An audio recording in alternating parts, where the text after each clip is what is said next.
Hi everyone, welcome back to my channel. In today's video, we're diving into a really exciting topic that I think you're going to love.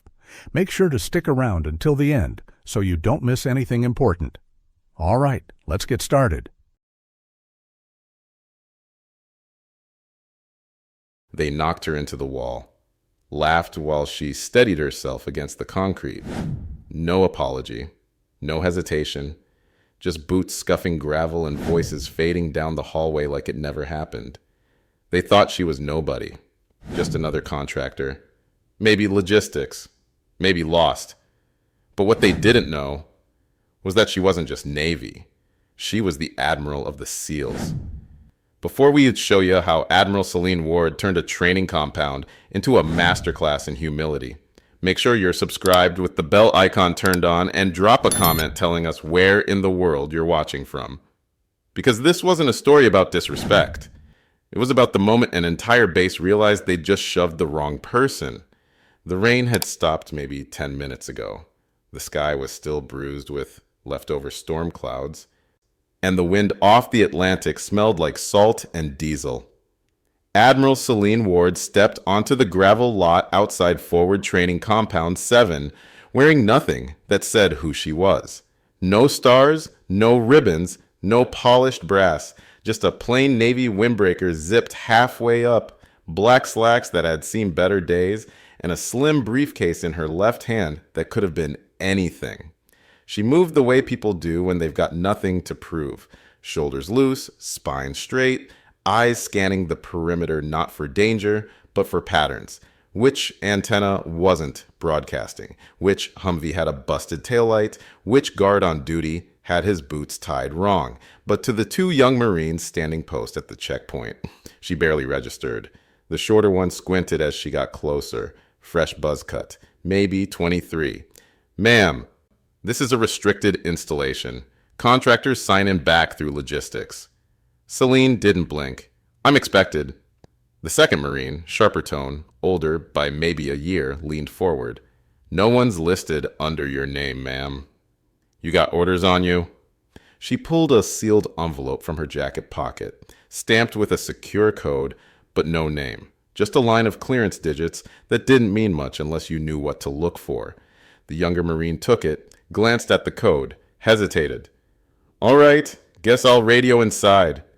Celine waited, didn't tap her foot, didn't check her watch, just stood there while the wind tugged at the corners of her windbreaker and the guard fumbled with his radio. Her gaze drifted past the guard tower, past the mess hall chimney, still puffing steam into the cold air, toward the cluster of barracks where voices carried. She heard laughter, sharp, young, confident, a few words about busting ropes, and old man Burrell's cardio drills. She didn't smile. By the time she reached the operations building, her presence still hadn't triggered any alert. The front hallway smelled like machine oil and fresh paint, half military discipline, half abandoned construction project. Footsteps echoed somewhere overhead. No one stopped her. A logistics clerk glanced up from behind a terminal near the entryway. Young, bored. Ma'am, contractors check in downstairs. Celine's reply was quiet. I'm not a contractor. The clerk opened his mouth to argue, then saw the security code stamped on the folder now sitting on the desk in front of him. He froze. She didn't explain. Just walked past. At the end of the hall, voices leaked through a closed door. Officers, mid-briefing, arguing about terrain maps and weather patterns for tomorrow's Joint SEAL Marine maneuver. A major, 2 captains, 3 lieutenants. None of them noticed her standing outside. She stopped beside the door and waited, listened. Push the drop zone back another 2 clicks. Weather window's tighter than we thought. Can't. The convoy route's already locked in. If we move the LZ, we'll have Marines humping gear through terrain they haven't mapped. Then remap it. With what time? The exercise kicks off at 0500. A pause. Then someone else spoke, quieter. Look, it's a training run. If something goes sideways, we adjust in real time. That's the point. Celine's jaw tightened. That's not the point. The point was to train like it was real. So when it was real, you didn't have to adjust. But she didn't interrupt. Not yet. She stopped beside the door and waited. That's when it happened. A group of Marine NCOs came down the stairwell behind her, loud, unbothered, young. One of them shouldered past her without warning, bumping her sideways hard enough that her palm hit the wall to catch herself. "Watch it," one muttered, eyes already ahead. Another chuckled. "Careful, Grandma. Walls don't move." Celine didn't flinch. She just watched them disappear down the hallway, boots echoing off tile, voices trailing into nothing. Then she turned her gaze to the framed tactical chart hung near the door. 3 errors, 2 of them fatal, one logistical flaw that would stall an entire convoy if anyone actually followed it in the field. She studied it silently and waited. "Excuse me, ma'am." The voice came from a lieutenant stepping out of the operations room. Early 30s, clean-shaved, too much cologne. He glanced at her the way you glance at a misplaced clipboard, then looked past her like he was expecting someone else. "We're in the middle of a classified brief. If you're waiting on a meeting with Commander Brantley, you'll have to hang tight out here." Celine gave a small nod and stepped aside. The hallway was narrow, pale concrete, faded floor wax, a dozen scuff marks where rifle butts had rested against the wall over the years. She stood without shifting her weight, hands relaxed at her sides, while another pair of officers walked past without a glance.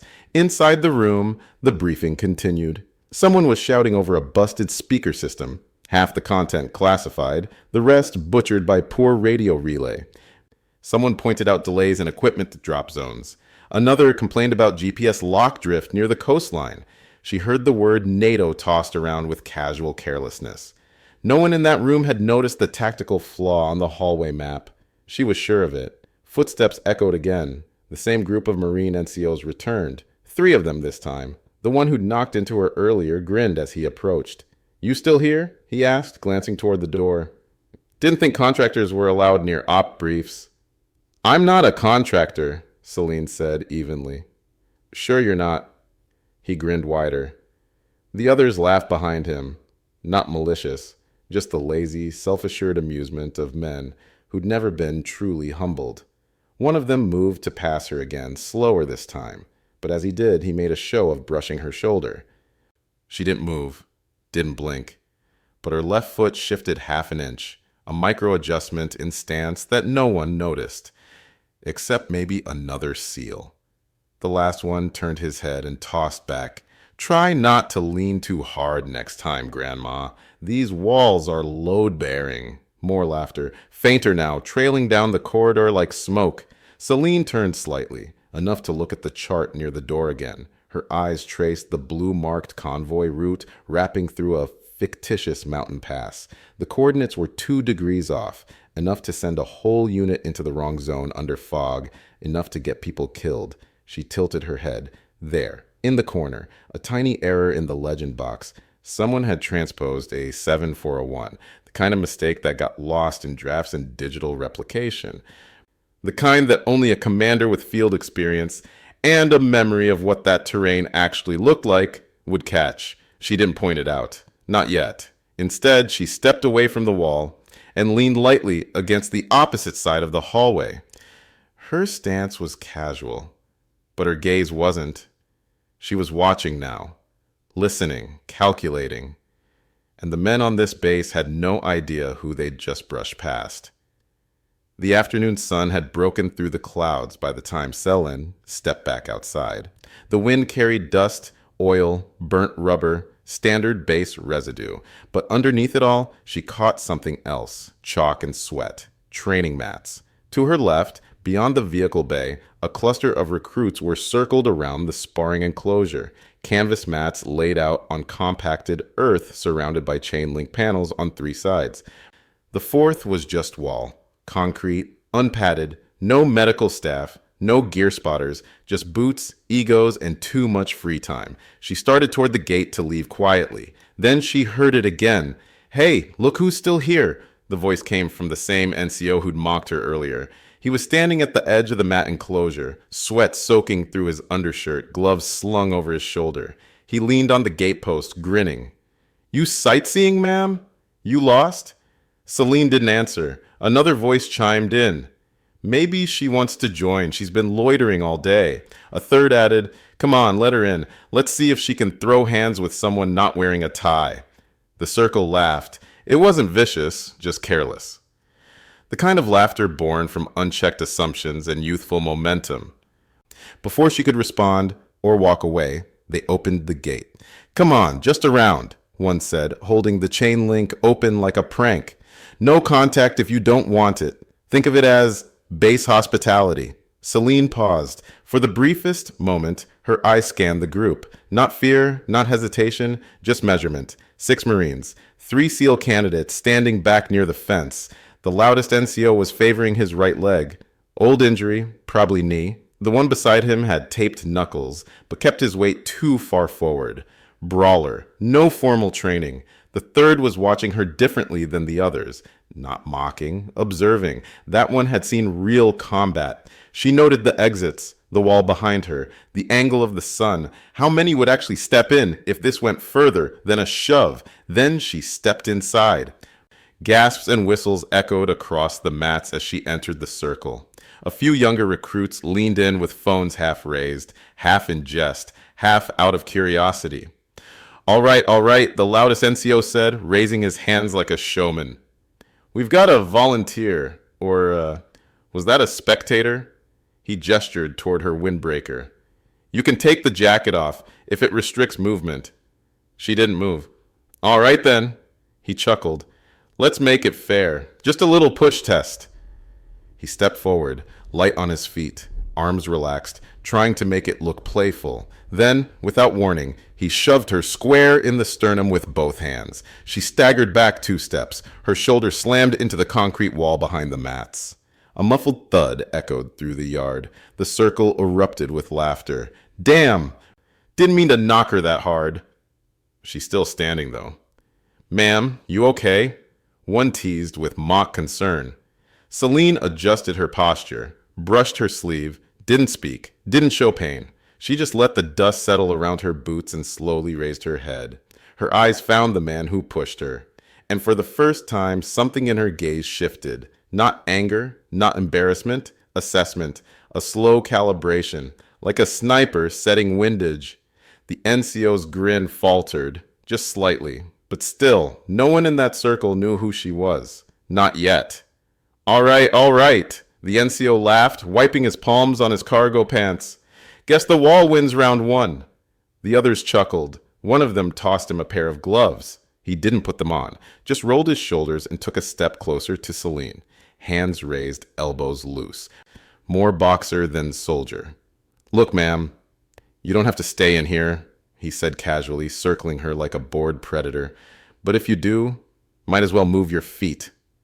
Celine didn't move. The circle leaned in.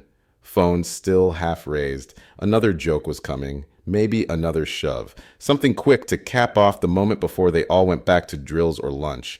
The NCO jabbed forward. Just a tap. Open palm, slow motion, telegraphed and harmless. He wasn't trying to hurt her. Not yet. Just to coax a flinch. She didn't give him one. He tried again. This time a feint left, then a lunge right. More speed. Just enough for her to panic and stumble again. She didn't stumble. Instead, her right hand caught his wrist mid-strike. Twisted hard. Stepped in. In a blur, she shifted her weight and dropped him flat with a sweeping arm drag. No wasted movement, no theatrical wind-up. 1 second, he was upright. The next, he was flat on his back with her knee planted on his chest. The circle fell dead silent. She stepped off him without a word. No gloating, no tension, just deliberate withdrawal. Like resetting a knife back into its sheath. One of the SEAL candidates in the back, dark-haired, maybe 26, leaned toward the man next to him and whispered something. His eyes stayed on Celine. Not confused, recognizing. He'd seen that move before, in a different training yard, under a different instructor. He just couldn't place where. The other NCOs exchanged glances. "Okay," one muttered, forcing a chuckle. "Lucky grab." Another stepped forward, bigger, denser, red forearms, and a jawline built for bar fights. "My turn," he said, grinning like he'd just found a challenge. Celine didn't resist. He came at her faster, Arms up, trying to muscle in close, she sidestepped cleanly, used his own weight to redirect him past her shoulder, and clipped the back of his knee as he turned. He dropped to one leg. Before he could rise, she pivoted behind and pinned his arm up in a standing lock. Clean, efficient, just painful enough to send a message. He tapped the air instinctively. She let go. The onlookers weren't laughing anymore. A few of the younger SEAL candidates in the back straightened slightly. Someone lowered their phone. She finally spoke, quietly, without turning around. "You really don't know who you're pushing." No one answered. The NCO she'd just floored scrambled to his feet, rubbing his elbow. His voice was smaller now. "What are you, former Spec Ops or something?" Her eyes flicked toward him. 1 second, that was it. And that was enough. Something in her gaze made him look away. They still didn't know. Not really. They assumed veteran. Maybe ex-SEAL? Maybe some retired combat instructor, hitching a tour through the base. But the truth? The truth was standing 10 feet away, hand steady, pulse level, already calculating how many of these men would be in her next training rotation. Because this wasn't retaliation. This was a warning. The metallic slam of a door cut through the murmuring crowd like a rifle crack. "Stand down!" The voice wasn't barked, but it carried enough force to drop every spine in the training yard by half an inch. Commander Brantley strode across the gravel, boots crisp, jaw locked. His eyes scanned the cluster of recruits, then landed on the two NCOs still catching their breath. "What the hell is going on here?" One of the NCOs tried to speak. "Sir, we were just running an impromptu sparring drill and—" "She volunteered," the other added quickly, gesturing vaguely towards Celine. "Didn't say who she was, sir. We assumed she was... logistics." Brantley's eyes narrowed. "Who?" Celine turned slowly to face him. She hadn't moved from the mat. Her windbreaker was still zipped. The same calm, unreadable expression settled across her features.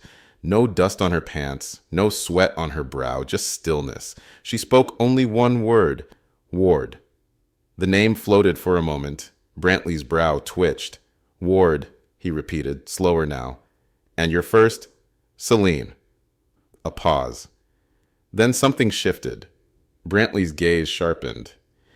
His mouth opened like he might say something, then closed again. His brow furrowed with the beginnings of realization. He looked at her differently now, like a puzzle piece that had just clicked into place sideways. "Wait here," he said, turning abruptly. He jogged back toward the ops building, muttering something under his breath to the aide trailing behind him. The door slammed shut again. For a few seconds, no one spoke. Celine turned her head and surveyed the mat enclosure once more. The NCOs now stood a few feet farther away. One was adjusting his gloves for the third time. Another was staring at the dirt. And then the aide came back. He wasn't walking. He was running. In one hand, he held a red-sealed folder. In the other, a satellite radio unit still hissing with scrambled confirmation codes. He handed the folder to Brantley at the threshold. The commander opened it, scanned the first page, and froze. Inside was a single line of clearance designation. ADM Celine Ward, Comna Vispec Warcom, the commander of Naval Special Warfare Command. His back stiffened. His chest rose, breath suddenly drawn tight. Brantley stepped back outside with the folder still in his hand. He stopped at the edge of the mat, eyes locked on Celine like he'd never seen her before. "Admiral on deck." The entire yard fell silent. Boots snapped, phones were lowered, shoulders squared. It didn't matter if half the men didn't know what Comnav Spec Warcom meant. The word Admiral had landed like a hammer in their lungs. Even the cocky NCO who had shoved her stepped instinctively into parade rest. Face pale, Celine stood still. She hadn't asked for the recognition. She hadn't demanded the title. But now that it had arrived, sudden, unspoken, unstoppable, it pressed into the air like gravity. For a full 10 seconds, no one said a word, and then finally she spoke. Now that you're listening, Celine said, her voice calm but unmistakably commanding. "Let me be very clear." She stepped off the mat, not in anger, not in triumph, in control. Every movement was measured, every pause intentional. She could have raised her voice, could have called out names or demanded consequences, but she didn't need volume. She had rank. I didn't come here for ceremony, she continued, and I didn't come here to be saluted. She let the words settle over the stunned silence. Commander Brantley stood to her right now, his posture straight as rebar, folder still clutched at his side like it might explain away the past 30 minutes.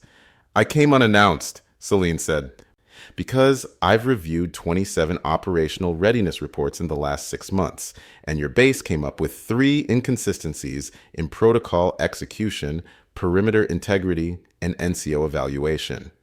Her eyes flicked toward the very men who had shoved her into the wall minutes earlier, so I decided to see it for myself. The words weren't spoken with venom. There was no need. The room was doing the math on its own. You didn't recognize me. That's understandable. I'm not in uniform. I wore this jacket on purpose. She tugged the edge of her windbreaker. No medals, no stripes, just another pair of boots on the gravel. She turned toward the line of SEAL candidates and junior Marines still frozen in their makeshift formation. Their faces, just moments ago casual, cocky, amused, were now pale and stiff. But here's what's not understandable, she continued, voice sharpening just slightly. That the moment you thought someone didn't matter, you stopped acting like a soldier. No one moved. Even the wind had quieted. Some of you saw an older woman and assumed she didn't belong. Some of you saw civilian clothes and forgot your core principle, respect without condition. And a few of you, her eyes locked briefly with the first NCO, thought it might be funny to see what happens when you push someone who won't push back. She stepped once more into the center of the mat. Let me disabuse you of that fantasy. Her eyes scanned the yard, sweeping across every face. My name is Admiral Celine Ward. I command the entirety of Naval Special Warfare, SEAL Teams, DevGRU, SWCC, NSWALG, and all classified special reconnaissance assets under the United States Navy.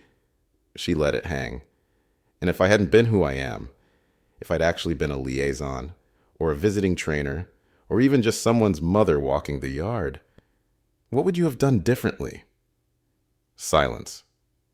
No one could answer.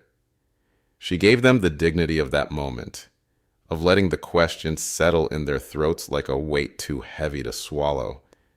Then she nodded once to Brantley, who looked like he'd aged a decade in 5 minutes. Commander, she said, voice even again, gather your recruits.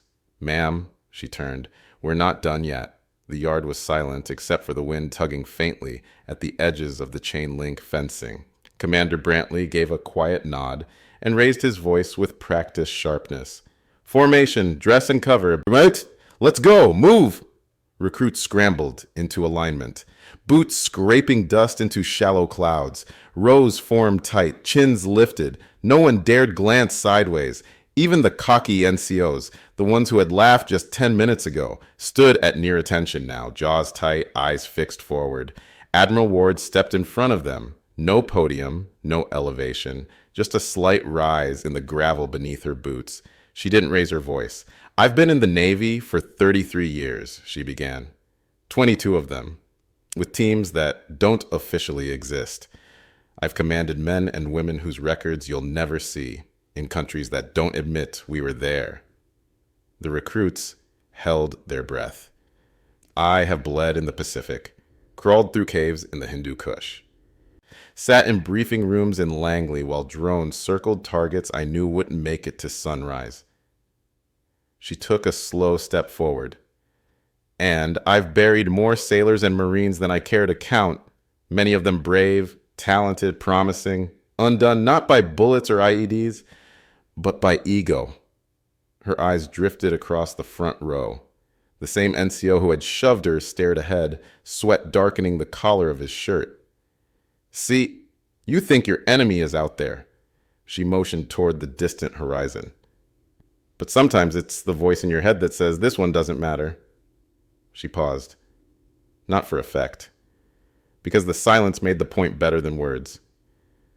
That voice makes you lazy, makes you arrogant, makes you push someone into a wall because you think they won't push back. She let the sentence breathe. I've seen what that mindset costs. I've had to explain it to mothers who'll never see their sons again. I've had to sign letters that end careers before they begin. Another step forward. But unlike a battlefield, this was a test, and you failed. No yelling, no barking, just clinical truth. She turned slightly toward Commander Brantley. Effective immediately, those responsible for the incident in the yard are to be reassigned. The commander nodded solemnly, already reaching for a notepad. She turned back to the formation. You'll report to remedial field instruction. Week 0 format, under my direction. You'll train until you learn to spot weakness in yourself before you point it out in someone else. And when I say jump, you will ask how far is the blast radius, not who's watching. The murmur in the ranks was subdued, but unmistakable. She took one final step back and folded her hands loosely behind her. If you're here to wear the uniform and post about it, leave now. If you're here to build something that survives in the dark, then congratulations, you've just enrolled in the only course that matters. The commander called the unit to attention. Every boot slammed down in unison, but Celine wasn't looking at them anymore. She was staring through them, toward the institution they all claimed to serve. The commander's office was too warm, not from temperature, from discomfort, the kind that settled behind the walls, in the space between pride and embarrassment. Commander Brantley stood behind his desk, arms stiff at his sides. The aide from earlier lingered awkwardly near the corner, pretending to reorganize a folder that didn't need reorganizing. Admiral Selena Ward stood at the wall. More specifically, she stood in front of the tactical chart. Same one as before. Same faded laminate. Same blue route snaking through a mountain range that didn't exist. She traced the line with one gloved fingertip. "Who drew this?" she asked quietly. Brantley cleared his throat. "Captain Royce. He oversees logistics coordination between our SEAL detachment and Marine training unit." "Was it reviewed before it was posted?" Brantley hesitated. "I believe so, ma'am." Celine nodded once, then reached into her windbreaker and pulled out a grease pencil from the interior lining. She circled a section near the top corner, then another, then crossed a shallow triangle near the lower left. "Right here," she said. "You've marked an elevation gain of 1,200 feet over 2 clicks. That's fine until it rains. Then that entire approach turns into a slide chute, which wouldn't matter, except your alternate route," she tapped the bottom edge, "cut straight through what used to be a controlled burn zone." Brantley stepped forward, frowning. "Are you sure that data was updated last quarter?" "It was," Celine said flatly. "From satellite, not field verified." She circled another section. "And here, you've got a rally point marked inside a natural funnel, defensible from above, which looks smart on paper. But if your comms go down, and in that terrain they will, you've just boxed in your entire element with one exit and no high ground." She tapped a third spot. "This supply cache. You've placed it near a water source. Smart. Except that source floods seasonally. I know because I ran an op through this valley in 2019. Lost 2 crates of med supplies to runoff before we learned." She turned around. "Your personnel trust the terrain because it's printed on a wall, not because they've walked it." The aide had stopped shuffling folders. Brantley's face was pale now. "Ma'am, I take full responsibility for the oversight." Celine nodded. "Good, because you're going to fix it." He blinked. "Of course. How soon?" "Before first light," she said. "You'll deploy your top 3 logistics officers to validate both the primary and secondary egress routes. 1 SEAL, 1 Marine, 1 Intel liaison. No vehicles. I want feet on the dirt and live checks on comms." "Yes, ma'am." She walked slowly toward the window overlooking the yard. Recruits still moved below, running cleanup drills and refilling canteens. The mat enclosure had been cleared. The wall she'd been shoved into was now just another slab of concrete again. "I didn't come here to embarrass your people," she said quietly. Brantley stepped beside her. "I know. I came because there's a drift happening. Between the field and the flag. Between rank and reality." She turned back to him. "And I wanted to see where the gap begins." Brantley lowered his eyes. "You've got good men out there," she said. "But they're undisciplined, comfortable. They don't fear being wrong. And that's how they'll lose the next fight. Before it even starts." She picked up the tactical chart off its hook, rolled it with one hand, and handed it to the aide. "Burn it." The aide nodded, clutching it like contraband. Brantley exhaled. "Ma'am, I should have recognized you." "No," she said, already moving toward the door. "You should have recognized what command looks like, whether it's wearing stars or not." And with that, she left the office. No salute, no ceremony, just silence, and the sound of institutional respect finally realigning behind her.